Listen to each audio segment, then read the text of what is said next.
Hi. Sometimes the scariest stories aren't the ones we make up. They're the ones we almost made up until someone finally proved a piece of them was real. Because every now and then, an urban legend doesn't stay an urban legend, it steps into the real world.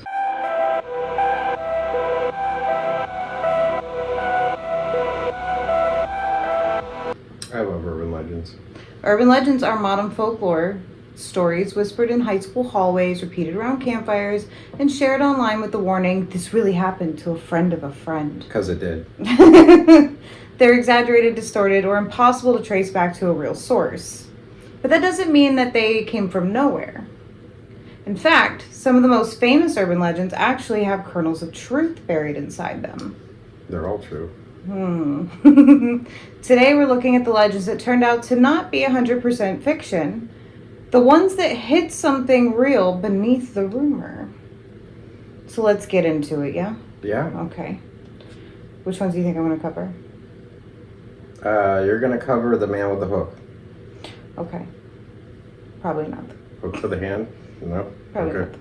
Everyone's heard the story of New York City's sewer system crawling with giant albino alligators mutating underground, yes? Oh, it's true. Yeah. The truth behind it is there's no albino monsters. But Yeah. the city really did find actual alligators in their sewers. Oh. Because people are stupid. People bought baby gators as novelty pets that got too big. Go figure. And then the owners would just simply flush them or dump them into drains. And sanitation workers have multiple times now documented, captured, and have real news articles, real photos of angry reptiles hauled out from beneath the city. They never formed a colony or became wide-eyed monsters of legend, but the idea didn't come from nowhere. Yeah, I actually know a guy who did that. Bought baby alligators down here, went to New York, and then... Actually, I don't know what he did with them, but I know they got too Apparently big. they ended up in the sewer. Yeah? Yeah. Or how about the classic nightmare? Couple checks into a hotel room, complains about a weird smell, and they discover a corpse under the mattress. Oh. You'd think that's too dramatic scary. to be real, but it's actually happened more than once. Really? There are police reports from across the U.S. describing a body stuffed in a motel mattress frame, only discovered after the next guest complained about an odor, which is wild to me because Wow. not hundreds of cases, but enough that the legend has real teeth. And what's wild to me is I have been a housekeeper before for a hotel, and I don't know how that happened. Yeah, wouldn't they notice? I don't know. I don't know how you wouldn't notice. How's it going? Now, this one I've heard a billion times, and I still don't understand it. The babysitter, the creepy phone call, the police tracing the line and finding out that the caller was inside of her house. Well, it's probably... Wait, this didn't come from a horror writer. It came from a mid-20th century case where a man actually hid inside of a house and phoned the babysitter from another room before being caught. It's rare, but it did happen. And the reason why, for our younger people, this doesn't make sense to me is because back in the day, you had one landline and there were no cell phones. One landline, one phone in the house that everybody used that was plugged into the wall.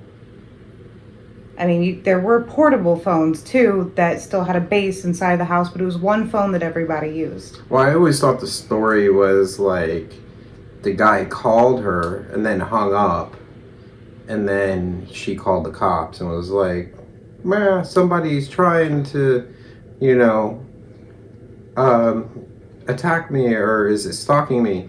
And then they're like, "Oh, let's trace the call that they called you from," and they trace it, and they're like, "Oh, that's your phone number," you know? But how is he calling her from inside the house? How is she talking? How's the phone? If he's calling her house phone. Because he uses their house phone. But if he's on the house phone, how is the house phone ringing? And Oh, picking yeah, up? you got a point. It doesn't make Yeah, sense. you got a point. How are they doing that? Yeah. If he called from yeah. inside the house, you can't pick up a landline. Maybe he's like, ring, ring, ring, and then like picks up the phone. You could even have multiple landlines that are connected to the same line inside your house. You can have multiple phones. You can have a phone on the same line in your kitchen, in your bedroom, in your living room, right?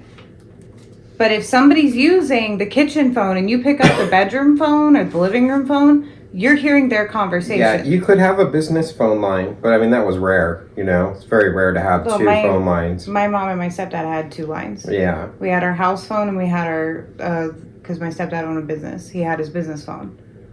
I remember both of those phone numbers, actually. Yeah. But the thing is like, if you just have his babysitter in the house, unless they had a business line, if he picked up that phone and dialed their house number, he would get a busy signal.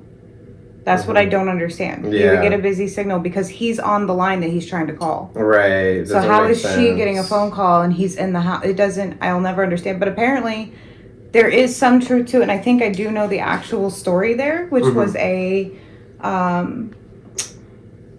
there was a man that had a thing for the babysitter. Yeah. The man was watching the babysitter, watched her go into the house, knew that the parents had left. Had called, and then there were strange noises outside of the house, and she had called the police. But by the time police had gotten there, the man that had been stalking her had already killed her. But the child she was babysitting was asleep upstairs and was unharmed. Oh, that's horrible. What I don't understand though is I still remember there was a piece of it that was like he was already in the house somehow, or had already figured out how to get in the house. I don't know. But the landline thing will never make sense to me. I'll never understand that, because back in the day you couldn't just do that. Right. Well, it's like that movie, was it? Scream? Yeah. Where but he was calling from a cell phone outside of the house. We didn't have cell phones when this supposedly took place. Right. Well, yeah, it's an urban legend. I'm trying to think of... I don't know. It isn't... Anyway. It's an urban legend, but it has truth behind it, and I don't understand the truth behind it. Right. Something like that happened. Okay, so this one was popular among gamers, and I'm probably saying this wrong, but Polybus, I believe it was. The legend says a mysterious video game appeared in Portland in the 1980s, causing memory loss, illness, and visits from men in black. Oh, wow. While no one has ever proven that it actually exists, the truth behind it is stranger than fiction. So, like, early arcade machines really did cause seizures in players. The FBI, this cracks me up, I don't know why, but just, the FBI really raided arcades in the 80s looking for illegal gambling rings, which I think is hilarious. I don't know why. So, like, these kids are gambling. I don't know. Some games were tested with incomplete safety standards, but those, if you put those together, then the legend makes a lot more sense. It seems a lot less impossible, right? Yeah. So, okay. Men in Black were there because of illegal gambling rings. Okay, sorry. So this one actually has, I've been hearing this one for years, and it's actually a very real urban legend. So someone goes out for drinks, they get drugged, and they wake up in a bathtub full of ice and missing a kidney, and they've got a note that's like, call 911 when you wake up. That's like something that's actually happening worldwide. Yeah, I think that's a third world country kind of deal. It's black market. It's black. Yeah. So the Hollywood versions are a lot more exaggerated, but yeah, it's a real thing that happens, and it's even been known to happen in the U.S. Okay. Yeah, it's crazy. There's a lot of, you can look it up. There's a lot of news articles and special websites about it. Like, have you been affected by it? It's wild. You should look into it. It's crazy. It's actually crazy. But there are a lot of confirmed cases of people being drugged or even coerced into organ removal, mostly outside the U.S. And in some countries, they offer you a bunch of money for those organs, and people are giving away on purpose for money. Not exactly the story we tell around campfires, but close enough to give you shivers. Right. But, you know, if somebody's in a third world area and they need the money for, say, they've got a family member that has a medical issue or whatever, they'll just sell the organ. For decades, people also claim, this one's not really an urban legend to me, but for decades, people have claimed animals knew when an earthquake was coming.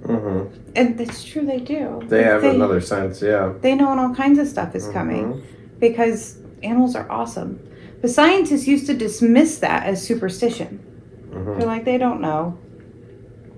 Really? Really? They can smell illness in you, but they don't know when an earthquake is coming? Yeah, a dog can smell cancer inside someone. Isn't that crazy?